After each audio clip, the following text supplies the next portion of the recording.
A lot of people have questions about the stock market and the economy after the election. Money expert Derek Kinney joins us now with some viewer emails. Derek, always good to see you. Thank you, Dia. Great to be with you. Our first question is coming from Tom right here in Dallas. He writes, since the election, the stock market has been red hot. You think it will continue, or should I brace myself for a drop in my investments?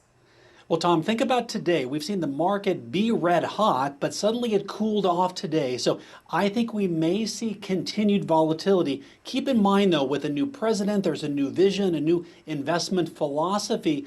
Clearly, the economy felt like a Lamborghini stuck in city traffic, and now that lane of traffic has been pulled over. The Lamborghini can move ahead, so we're probably going to see the market go higher, but it may be volatile, especially over the next couple weeks.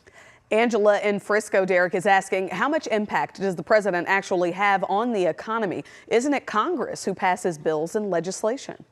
Yeah, such a great question. And so many people say, Derek, does the president really impact the economy? Here's the main thing the president does is they set the tone for the economy. They set the vision and the future and how they talk about the optimism of the country and the future of this next generation. All of those things instill confidence. There's even an index called the confidence in their hard-earned money. So the biggest impact the president has is really instilling confidence. And if that's high like it is right now, the market has been trending higher.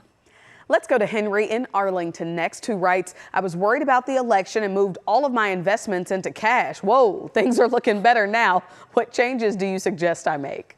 Henry, go right to the casino immediately. I would try to make up for lost ground right No, don't do that, Henry. But keep in mind, I don't know how old you are, but what we don't want to do is make any rash decisions to reverse what you did. We see Bitcoin at all-time highs, the market all-time highs. The temptation is to figure out, I've got FOMO, fear of missing out, I want to jump back in.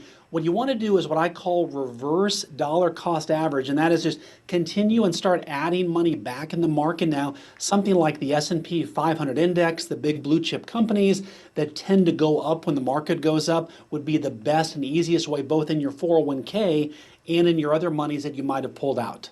Derek, we're going to go to one more question from Olivia in Waxahachie. She says the Federal Reserve just reduced interest rates. Explain why they did that, and will they continue to do it under a new president? Yeah, the key with the Fed is it's sort of like a brake pedal that they apply to the economy. When things start to overheat and grow too much, they press the brake pedal down and they raise rates.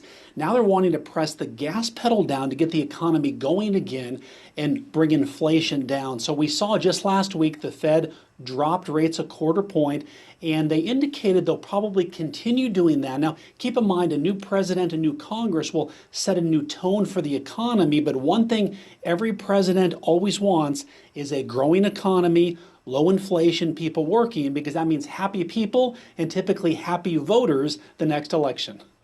All right, Derek Kinney, our money and business expert. We appreciate you as always. My pleasure. Thank you, Dia.